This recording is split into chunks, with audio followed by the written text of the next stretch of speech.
Well, another one of our teaching fellow highlights for the BibleMesh Institute. Joining me is Dr. Gregory Soderberg, and excited to introduce him, his work, and his passion for his students. So, Gregory, start us out.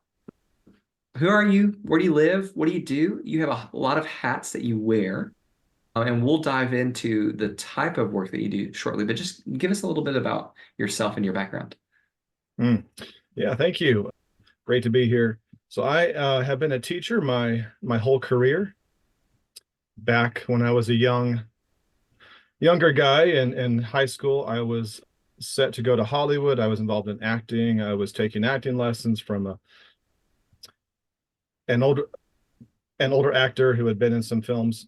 But anyway, God changed my directory and sidelined those plans. So I ended up getting a degree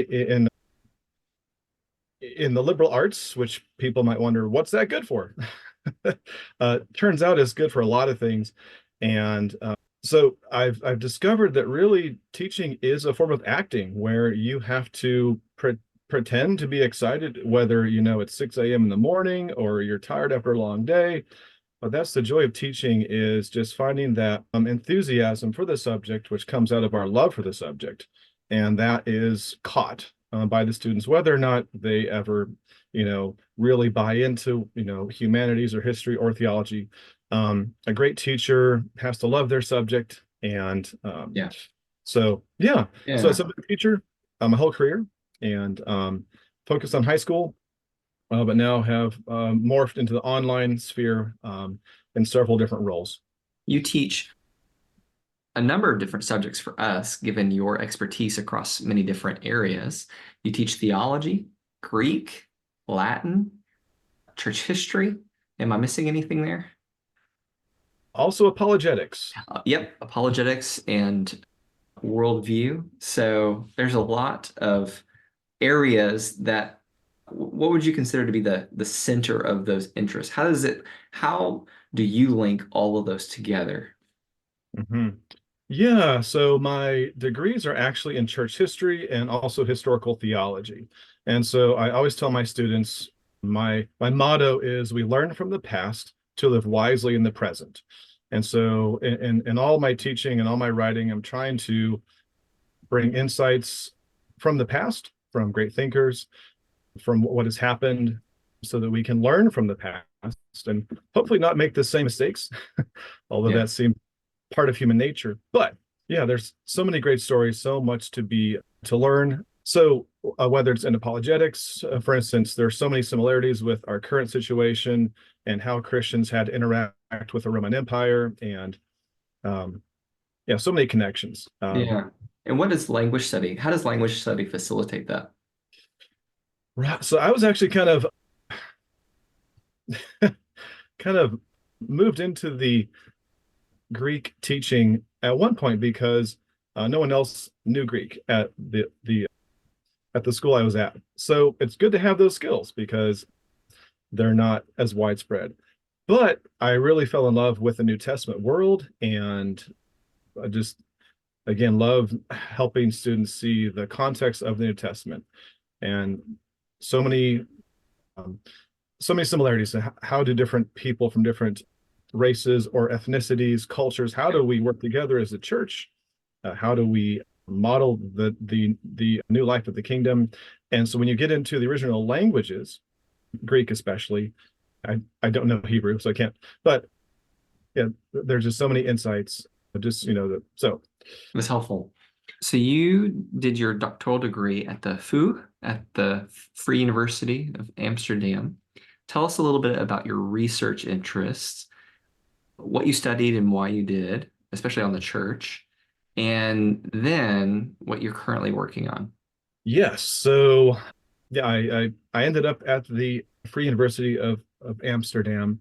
I was in one program at another school, but then someone wrote a book that kind of took away my whole thesis, which is annoying when that happens. I had to switch gears, switch tracks. But it was a great fit for me, being able to teach full time, be a parent, but just do the program based on research. So it's a very flexible program, and they have students from all over the world now. So I have always been interested in the history of worship, and also the theology of worship. So I started to look at the history of how often churches have communion, and then more of the history of why that was the case, what cultural factors, what historical factors, even what political contexts, all those things affect worship. And so it's kind of a two-way street. Worship is affected by the culture, but then worship also affects culture. And so one reason my PhD took about 10 years was not only was I teaching full time and also being a parent and a husband, but I also kept getting distracted in real life church work, which is a good problem to have, but it does slow you down. And so I was getting involved in ways to help our church get involved in the community. We were involved in an under-resourced neighborhood. I was working with one church trying to help bridge relationships between white and black churches at one point. And so I was always forced to think, how is this theology, how is this stuff I'm learning, how does that really apply? What's that have to say for the world now? So it's great to know what happened in the past, but again, I keep coming back to, well, how does that help us now? So the end product of my dissertation was published by V&R, which is expensive, but ask your local library to get a copy. My hope is that pastors and interested people can read some of the best arguments on both sides of the issue, whether to have communion more frequently or less frequently. And I hope it's a resource for people now as they decide what's best for their church and their context. Yeah, yeah, that's great. And what other types of things are you working on, from articles to blog posts? Do you have any other books that's on your horizon? I do have some book ideas. I can't talk about that too much here. No, we don't want to steal your thunder either. But right, I'm exploring. Well, actually, I was able to join the Curbing Ling Center for Public Theology. They have an economics group that meets online.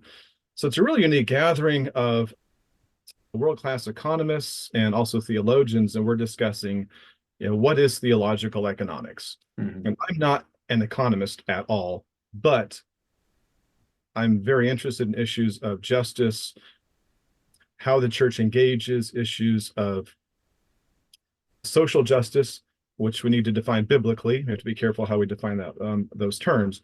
But so I've been able to publish a few pieces with Common Good magazine, exploring the relationship between the Lord's Supper and the practical issues and the theology of economics.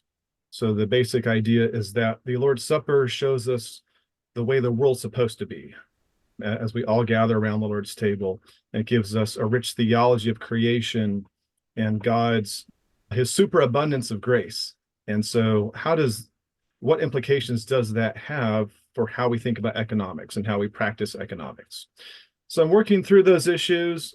Still a lot to be done there, but I was able to find some great quotes from John Chrysostom, one of my personal heroes in church history, and he talks about this, and found other quotes from other folks. So I'm working on all of that. But yeah, I have another article coming out on the Salvo blog, just looking at Martin Luther and his sermons around Christmas time, and what he says about issues of poverty, and how basically it's not enough to just give at Christmas time, but we need to give all year long. And so, just trying to, again, bring voices from the past to help us to engage issues that we always have with us. Great. That's awesome. Let's shift gears and talk about your teaching, because I think one of the things that really stands out to me from the way that you approach you have students in high school all the way up to their 50s and 60s, and the whole span of age ranges and cultures and languages in between. What do you think is uniquely challenging about teaching online? And conversely, I think related to that is learning online, being an online student. And how does that inform the way that you approach your role? Hmm. Yeah, right. It's interesting. It's a blessing, but also it also has its limitations. So I think so the greatest drawback would be that just not being able to spend time with people in person, being not able to talk to students over the lunch table, or even to have them over to our home, which I've done in the past. So so we have to find ways to get to know the students. So I have a little survey for my high school students, which I send out to all of them at the beginning of the year, just basic questions, but it just helps me to get to know them. Yeah. You have to really find ways to find out who they are as a person beyond just a face on the screen. But on the other hand, it's a great blessing. I have students from all over the world, really, and they may not have access to a quality, and they want a good Christian school, good Christian education, but they don't have one nearby. So it's great to provide that service for them. But yeah, it's also really a great blessing to be involved here at Bible Mesh with students who are on their way out to the mission field, going off to other countries.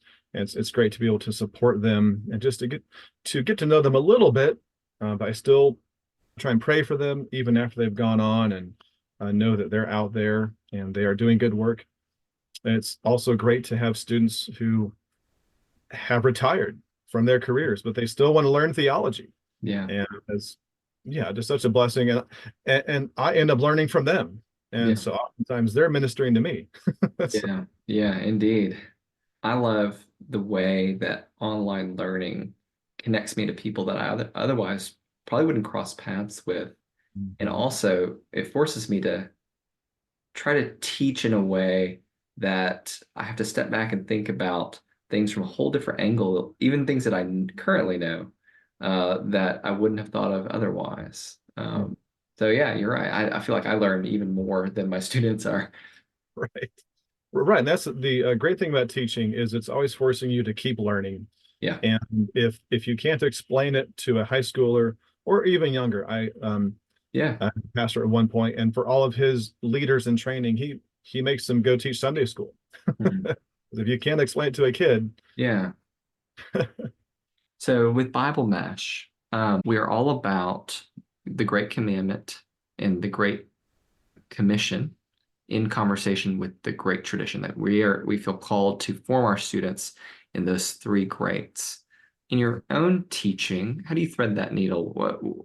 How do you see the task of forming students in those three greats? Where does the rubber meet the road and in the way that you teach your students? right? Yeah, and I love the way we formulate that. That's a good description of what I try to do in all my teaching, really. So with my high school students, so we follow the model of it's called classical Christian education. And so we follow that model. And so the emphasis there is on the actual texts, the primary sources. So we don't want to just rely on someone else's interpretation. We want to go straight to the source. Yeah. So whether it's reading St. Augustine, City of God, or Luther, Calvin.